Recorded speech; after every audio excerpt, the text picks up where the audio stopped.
சென்னை திருவேற்காடு ஏரிக்கரை சாலையின் மீது ஏற்றி சென்ற லாரி தலைக்குப்புற கவிழ்ந்த விபத்தில் சிக்கியுள்ளது. இது குறித்த கூடுதல் தகவலை செய்தியாளர் சதீஷ்குமார் வழங்கிட கேட்கலாம்.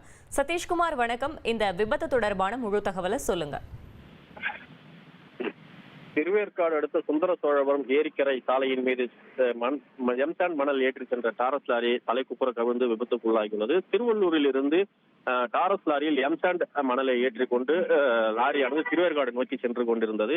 லாரியை டிரைவர் விஜயன் என்பவர் ஓட்டி சென்றார். திருவேற்காடு அடுத்த சுந்தர சோழபுரம் ஏரிக்கரை குறுகலான சாலையின் மீது அதிக பாரம் ஏற்றி சென்ற லாரி சென்று கொண்டிருந்த நிலையில் திடீரென சாலையில் ஒரு பகுதி உடைந்த நிலையில் அதிலிருந்து லாரியானது தலைக்குப்புற அந்த சாலையில் இருந்து உருண்டு அப்படியே அந்த பள்ளத்தில் கவிழ்ந்து விபத்துக்குள்ளானது. இதில் அந்த லாரி அப்படியே தலைக்குப்புற கீழே கவிழ்ந்து கிடந்தது. இதில் வண்டி ஓட்டி வந்த விஜயன் லேசான காயங்களுடன் அதிர்ஷ்டவசமாக உயிர் தப்பினார். இந்த சம்பவம் குறித்து அந்த நபர் திருவேற்காடு போலீசாருக்கு அளித்த தகவலின் பேரில் போலீசார் விரைந்து வந்து அவரை மீட்டு மருத்துவமனைக்கு சிகிச்சைக்காக அனுப்பி வைத்துள்ளனர்.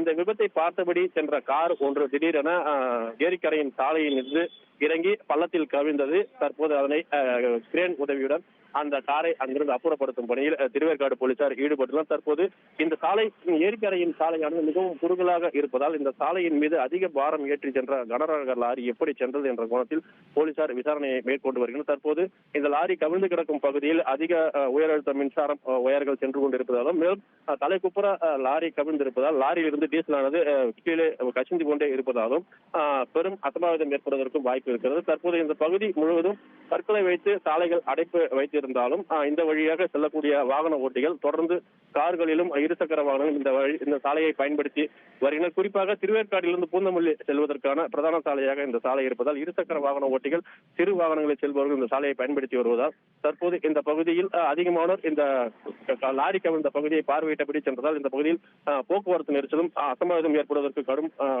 வாய்ப்பு இருப்பதாகவும் தொடர்ந்து பள்ளத்தில் கவிழ்ந்த இந்த லாரியை உடனடியாக மீட்கும் பணியில் போலீசார் ஈடுபட வேண்டும் என்பது இந்த பகுதி மக்களின் வாகன ஓட்டிகளின் கோரிக்கையாக உள்ளது. தற்போது இந்த சம்பவம் குறித்து போலீசார் விசாரணை மேற்கொண்டு வருகின்றனர்.